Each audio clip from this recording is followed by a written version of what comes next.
Have you ever looked back on a really tough time in your life? I mean, a period of just intense uncertainty or maybe profound loss, and you just wonder, how did I ever get through that? Yes. It's such a universal human experience, that feeling. Right. That kind of retrospective disbelief. In the moment, Yeah. the challenges they felt absolutely insurmountable, Yeah. just impossible.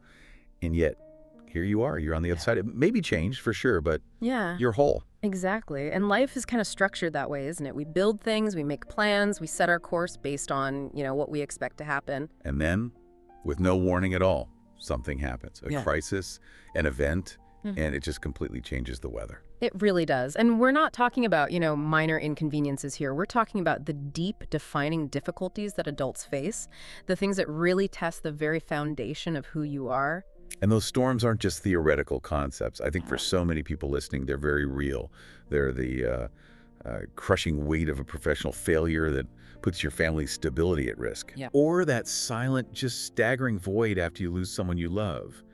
Or, even that persistent internal tremor of anxiety that makes just getting through the day feel like a constant struggle for air.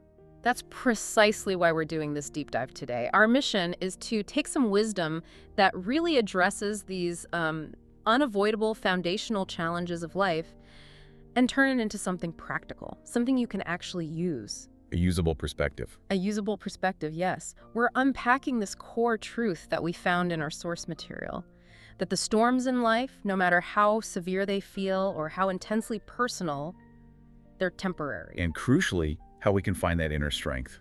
How to stay rooted while we're actually in the middle of it, while the wind is howling. The focus here isn't on pretending the rain isn't falling because, that's impossible. Right, it's about changing the framework. It's about how you experience the duration of the storm. Cultivating endurance, not trying to achieve the impossible, which is avoidance. Our source material for this deep dive is from some really powerful excerpts. They're titled Storms Pass, Finding Strength Through Challenges. And it offers this gentle but really rigorous blueprint for endurance, for resilience. Well, maintaining perspective when you're in the thick of it. Yes, it speaks directly to that experience of being shaken right to your core, and it offers really specific wisdom for, recovery and growth. It doesn't just promise survival. It suggests there's a way to leverage these experiences for profound personal growth. Before we jump into the first section and really start to unpack this, just a quick, gentle invitation. If you find some comfort or clarity or maybe that aha moment in our discussion today, please just take a moment to like, share, and subscribe to the channel Everyday Simple Truths. That simple action really does help us bring more of this kind of practical wisdom to others, people who might desperately need it in the middle of their own storm. It really does. So let's begin. Let's start by defining the nature of these challenges themselves. We're starting where every difficult period really begins. The sudden shift. The source material captures this unpredictability so well. And it says, life has a way of surprising us with sudden storms. They do not send warnings, nor do they ask permission. They just arrive. They just arrive. And what's so fascinating about that is the psychological impact of that suddenness. Yeah. As humans, we are just. We're wired for anticipation. We like control. Oh, absolutely. We spend our entire lives building routines, forecasting the future, trying to, see what's coming. So when a storm hits without warning, a health crisis, a sudden job loss, a betrayal, right, it doesn't just damage your circumstances, it destabilizes your fundamental belief that the world is, orderly and safe. It just tears away that vital sense of predictability. We structure our lives around certain pillars, don't we? A reliable career, a certain relationship, predictable health. And when those pillars are just gone instantly, the chaos is just overwhelming. It is. And we often make it worse. We compound that chaos by immediately looking for a reason or someone to blame. If only I had done this, or I should have seen that coming. Exactly. But the source reminds us, some events are just. They're like forces of nature in our personal lives. They're simply unpredictable. We also need to talk about the different forms these storms take, because they aren't always these big, visible, external events. That's a crucial point. The source does mention the major ones. The devastating loss of a loved one, the collapse of a relationship you cherished, or, the economic disaster of a business failing. But the source wisely distinguishes something else. It talks about the invisible storms. And I think our listeners, adults who've lived a little, They understand this part so deeply. These are the internal tempests, the anxiety, the depression, the self-doubt. You Yeah. don't have the external drama of a hurricane, but they can be so much more persistent Yeah. and just as debilitating, if not more so. I think the reason those invisible storms are so tough is that, well, there's often nothing external to fight against. You can't point to one single thing. It's just this internal wind that is constantly chipping away at your foundation. It makes you feel perpetually unsafe, even when on the outside, everything looks perfectly fine. Precisely, and that creates a kind of a cognitive dissonance, right? Yeah. The outside world looks calm, but inside you're terrified. Yeah. And you start to doubt your own perception. You doubt your own sanity. That's a deeply isolating experience. It is. And it's so important that the source acknowledges that these internal struggles are just as much a storm as any big external crisis. So moving on from that unpredictable arrival, Yeah. the source describes the psychological state when you're right in the middle of it, that feeling of just profound unbearability. The imagery it uses is so potent. Rain lashes against the windows of our hearts. Yeah. We look for shelter, but find only uncertainty. And that really describes that feeling of psychological disorientation. Both the world outside and your own emotions inside feel completely unsafe and chaotic. And your mind is just scrambling, right? You're looking for some comfort, some solution that just isn't there. And when you are completely saturated in that state, the world really does feel unbearable. Your perspective just shrinks down to the immediate moment of pain. And that moment feels eternal, a heavy, endless now. This is where we have to talk about what one critique called the fundamental cognitive trap of crisis.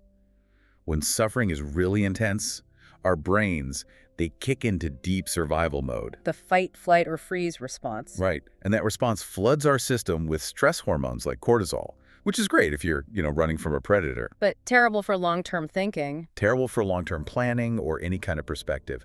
So when we're under that intense stress, our sense of time, our temporal perception, it actually contracts. It shrinks. It shrinks. The brain can't project forward because it's completely focused on right now, on survival. And that's why intense suffering makes us believe the situation will never, ever end. That feeling of it being permanent isn't really a philosophical conclusion. It's a physiological distortion. It's a distortion driven by panic. Yeah. And that distortion is what just amplifies the hopelessness. It's that moment when you are so shocked, so saturated by the negative emotion that you genuinely can't even remember what peace felt like. Let alone believe you'll ever feel it again. Yeah, and it makes simple things, eating, sleeping, just connecting with people, feel completely exhausting or even impossible. Which is why the central comforting truth from the source is so vital. It's the anchor that can pull us out of that cognitive trap. And that truth is, storms, by their very nature, pass. They are not permanent. It sounds so simple, almost deceptively simple. It does. But realizing that this is a fundamental law of existence and applying it to your own difficulty, that is the first step toward reclaiming your own agency. It shifts the entire conversation. It really does. If a challenge is defined by its impermanence, then the goal isn't to fight the challenge itself, which often feels impossible and just makes you more tired. The goal becomes focusing on strengthening yourself. Yes. So that you can endure its finite duration, you stop struggling against the weather, and you start focusing on the integrity of your own house. So the goal shifts from resisting the storm's arrival to enduring it with a steady heart until the sky naturally clears. But let's get practical here. A critique noted that enduring with a steady heart can feel a little vague. It can. So what does that practically mean for an adult who is right now, today, facing a real loss or real instability? A steady heart, in practical terms, is a commitment to small, achievable, and consistent actions, no matter what the emotional chaos looks like. You can't control the wind, but you can control your internal posture. And the actions are often very mundane. Deeply mundane. It's the commitment to feeding yourself a real meal, to answering just one essential email, or simply maintaining a consistent bedtime, even if sleep feels a million miles away. So a steady heart isn't the absence of fear. Not at all. It's the commitment to maintaining a minimum viable function. Precisely. It means you're acknowledging, yes, the wind is high, the rain is heavy, and I am terrified. But you are refusing to let that external chaos dictate every single one of your internal choices. It's that small daily choice. The choice to put one foot in front of the other, sustained by one single belief. Eventually, the weather system has to move on. That is practical endurance in a crisis. That clarity on endurance gives us a path forward, but often the hardest part of the storm is the meaning we give it, that inevitable question we ask when everything falls apart. Why me? Why now? Exactly. And that leads us into our second section, challenges as catalysts, not curses. We all do it. We fall into this trap of punitive framing. We see challenges as punishments, as curses that we somehow brought on ourselves. And that frame immediately leads to these paralyzing emotions, doesn't it? Self-pity, despair, or that frantic search for who to blame. Yes, because if you believe you're being punished, you stop looking for constructive ways forward. You just wait for the sentence to be over. And it's human nature to look for meaning, but I think the easiest meaning to grab onto is often a negative one. It takes less effort than reframing. I must have done something wrong to deserve this much pain. This is where the source offers this essential reframe, and it's psychologically revolutionary. It asks, what if challenges are not curses, not something you just passively suffer through? What if they're catalysts, an agent that actually prompts transformative change? I really appreciate that concept. But let me bring up a real-world conflict here, because I think this is where a lot of experienced adults can stumble. The metaphor of steel being forged in fire is powerful, but honestly, when you're in the middle of intense grief or you're dealing with a chronic illness, being told you're getting stronger can feel incredibly cold. It can feel minimizing, even insulting. That is a vital question, and you're right to raise it. The source is very, very careful not to romanticize suffering. It's not suggesting you should feel happy about the storm. Okay. Instead, it suggests that once that initial shock has passed, the storm can be repurposed. The catalyst isn't the pain itself. The catalyst is the reaction that the pain forces inside of you. So it acknowledges the suffering is real. Absolutely. Yeah. But it highlights that growth is the hidden invitation within the trial. That changes the entire relationship you have with the difficulty. It transforms it from, a punitive sentence to a required class, a crucible of transformation. And to make that concept, which is profound but can be abstract, relatable, the source uses these really powerful physical metaphors, things we can understand viscerally.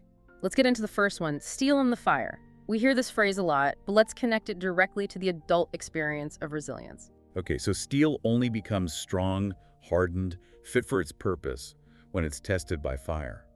The process involves intense heat, intense pressure. That's what removes the impurities, shapes the material, and ultimately increases its durability. So in human terms, the fire is the crisis. It's the bankruptcy, the profound grief, the demanding illness. And that intense pressure forces a change in your internal molecular structure, so to speak. It creates resistance where there was none before. It's the pressure and the heat that create the structure capable of handling more stress later on. If the steel never went through the fire, it would just stay soft, brittle, unable to support any weight. It would remain unrefined. And you can see this in real life. Think of someone who's navigated a prolonged professional failure. They come out the other side with an unparalleled understanding of risk, of self-awareness, of team dynamics. An understanding that a successful first-timer would never have. Never. The fire stripped away their naivete. It burned away their illusions. And what's left behind is wisdom, humility, and genuine toughness. The strength isn't just about a bouncing back. It's about a deep-seated change in your character structure. The second analogy really reinforces this physical reality of growth. Muscles and strain. Muscles only grow when they're pushed beyond their comfort zone. This is the physiological reality of how we get stronger. Growth requires micro-trauma.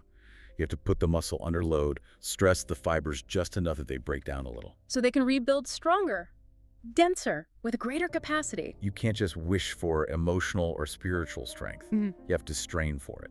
And in an emotional context, that strain, that's the vulnerability you need to forgive someone who really hurt you. Or the agonizing conversation you have to repair a damaged relationship. Or just the sheer willpower it takes to keep showing up after a devastating rejection. Those moments of emotional strain are literally building our capacity for compassion, for persistence. They're the emotional equivalent of lifting weights. Yeah.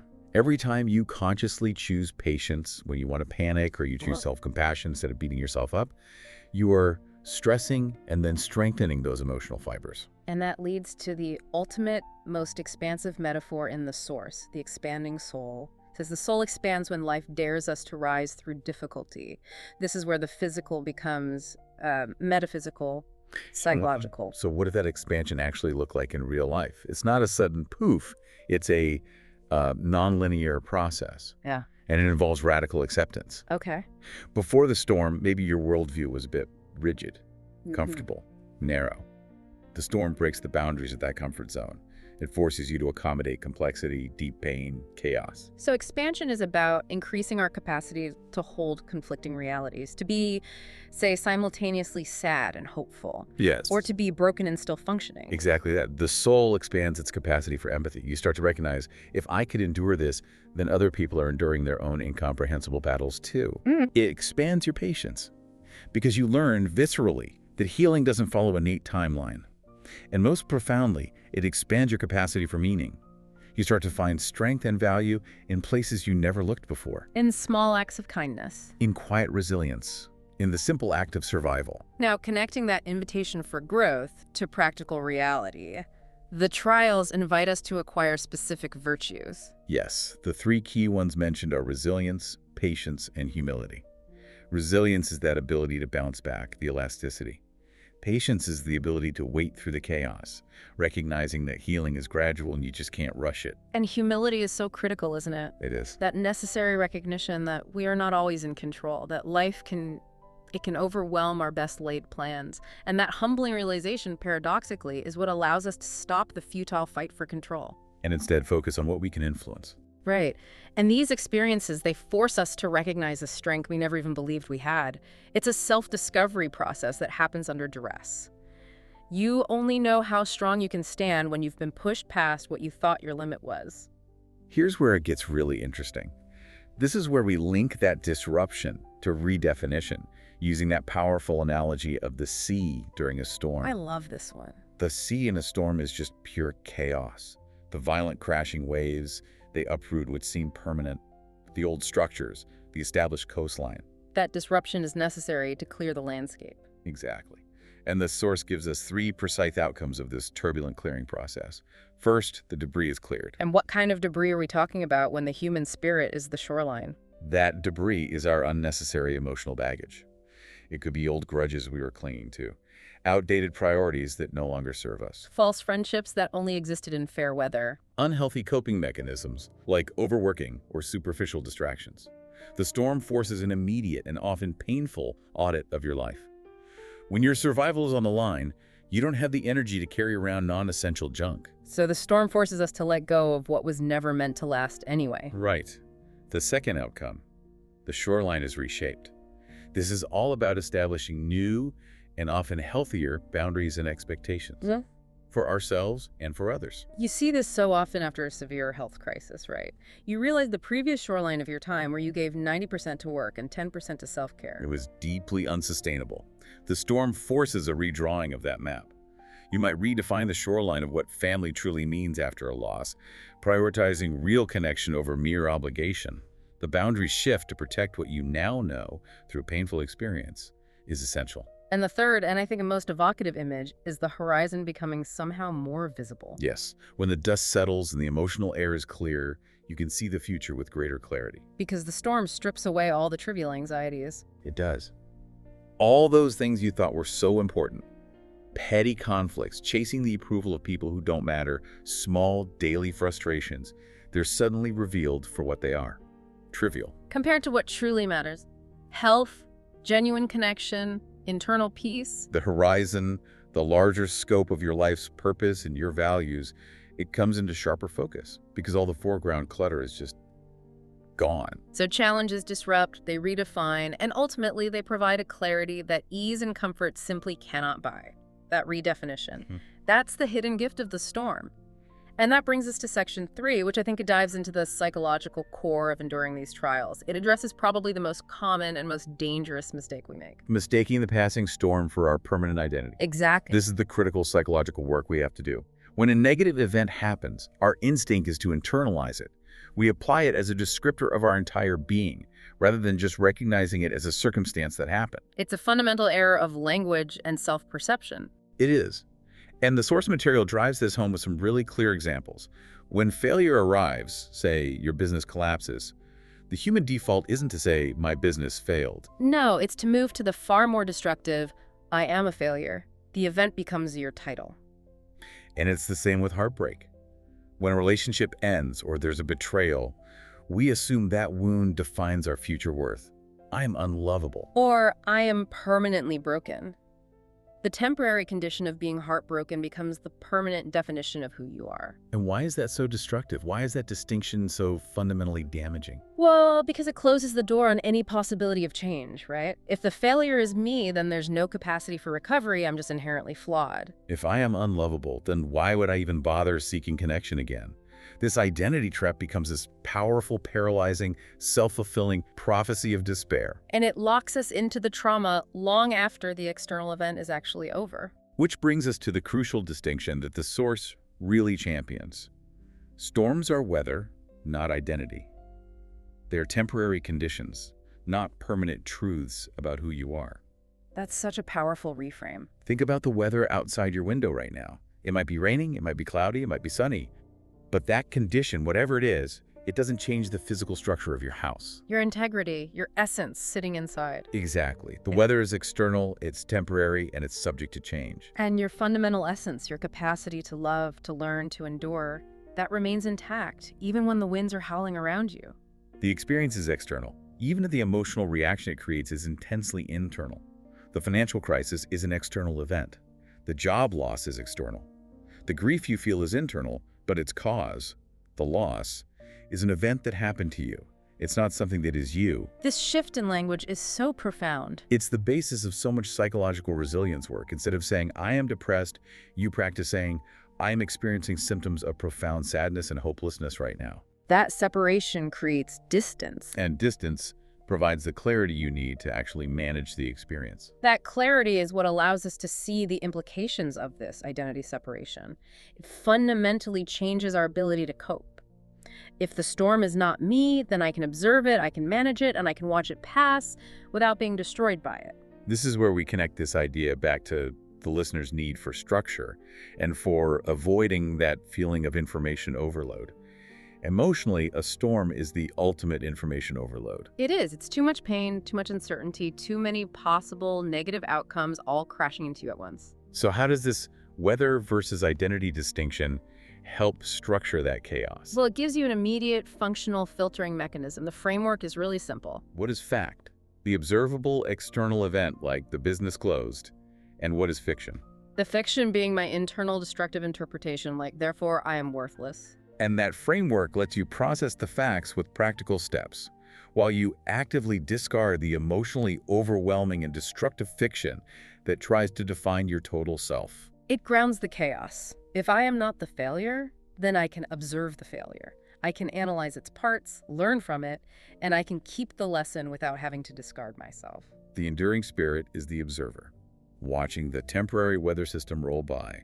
You transition from being the victim of the storm to being a witness of it. And that allows you to manage the circumstance rather than being managed by it. That internal transition is the very beginning of active, conscious resilience. It's the difference between being a ship in the storm and being the lighthouse that endures the storm. The lighthouse gets buffeted, for sure, but its foundation remains solid. And its light continues to shine, regardless of the temporary darkness that's all around it. So if we accept that these storms will come, that they can be catalysts for growth, and that they are not our identity, the ultimate question becomes, how do we practically move through them, day to day? This brings us to our fourth and final section, the practical path of honest endurance. Right. And the source makes a really strong, necessary case against that cultural impulse to just be strong, by denying you have any weakness. Yes, it states emphatically that true strength is found not in denying pain, but in facing it with honesty. That feels like the essential first step to any kind of genuine resilience. Resilience doesn't come from pretending everything is fine. Nor does it come from superficial positive self-talk that just minimizes how severe the situation really is. That's just suppression. And suppression is always a temporary fix. Suppression is a recipe for emotional debt, isn't it? It's a debt that you will have to repay later, and usually at a terrible cost. The truly strong individual is the one who has the courage to be vulnerable in the face of monumental difficulty. They don't try to downplay the reality of the weight they're carrying. So, practically, resilience requires saying honestly, this hurts, this frightens me, this is heavy. Why is naming the pain so important? Because when you name it, You recognize the reality of the situation. Right. You bring it out into the light where you can actually examine it and process it. Mm-hmm. By naming the fear, you strip it of its power to just operate in the dark, irrational corners of your mind. You acknowledge the weight, and in doing that, you begin the process of figuring out how to lift it or how to bear it. It's an act of radical self-acceptance. It is. And this honesty leads directly into the effective coping strategy, which is the process of moving through. Pretending the storm isn't there does not make it go away. Denial just prolongs it. Yeah. And it complicates the inevitable reckoning. Exactly. The source outlines this essential sequence for genuine healing. Naming it, feeling it, and moving through it. You cannot bypass that middle step, the feeling step. Which is where so many of us try to leap. Yeah. Directly from naming the problem to solving the problem. We all do it because feeling the pain, the grief, the anger, the paralyzing fear, the confusion, that is the hardest work of the storm. We want to avoid it because it's intensely uncomfortable. We think if we feel it, we will shatter. But that emotional intensity, that's the heat that strengthens the steel we talked about. It is. We have to allow ourselves to mourn what was lost. And not just the person or the job, but the future we had planned, the identity we were comfortable with, the expectations we held. That process of grieving your expectations is so often overlooked. It's the intentional decision to walk through the darkness, rather than trying to build some shaky, temporary shelter around yourself while you're still in the dark. And as we move through it, the source really emphasizes that we are fundamentally not meant to do this alone. Connection is our anchor. We live in a culture that so often prizes this idea of hyper-independence. It leads us to believe that resilience means isolating ourselves and handling everything privately. But the source firmly rebuts that. It does. Human connection is essential. It is a necessary component of survival. And the value of simple presence is often, it's immeasurable. It's not about finding complex advice or having someone solve the problem for you. It's the friend who just listens, without judgment, and just validates the weight that you're carrying. It's the quiet embrace of family, or the wisdom of a trusted teacher who's seen similar storms and survived. These anchors, these companions, they're crucial because they serve as an objective reminder, a reminder of continuity, of stability, of the world that exists outside your current pain. When your own personal perspective is warped by the trauma of the storm. Connection helps you remember the truth you forget when you're isolated, that the sky will eventually open again for someone, and therefore it can open again for you. And the source reminds us that connection isn't only with living people. It can be the quiet company of a book, a connection with the mind of someone else who endured difficulty and shared that wisdom. That's also an anchor, a tether to resilience that was forged in the past. Finally, we have to talk about the essential role of hope in this practical path. And the source defines hope not as some superficial denial or optimism, but as a deliberate commitment to future possibility. It admits that in the darkest hours, hope feels like a fragile candle. It's a small, vulnerable thing. It could easily be extinguished by a sudden gust of bad news or deep sorrow. But here is the pragmatic power of that fragile candle. Even a single candle can provide enough warmth and enough light to sustain action until the morning comes. So this definition of hope isn't passive, it's active. Very active. It means believing that even though this present moment is devastating, time will continue to move forward. And with time, circumstances will inevitably change and improve. It's that simple, stubborn belief that the fundamental law of nature, that storms pass, applies to your personal experience too. Hope is about believing, however faintly, that dawn will come, and that you will still be standing when it does. And that faint light, that small bit of warmth, is often just enough to sustain the action you need for endurance. One more day of feeding yourself, one more honest statement about your pain, one more call to a friend. Hope fuels the commitment of the steady heart. So, what does this all mean? This whole process, for the adult learner who's looking for practical wisdom for these inevitable challenges, let's try to bring this home. We've taken a deep look at storms pass, and I think the central lessons for enduring profound difficulty are clear, they're grounded, and they're deeply reassuring. First, just remember that challenges are temporary teachers.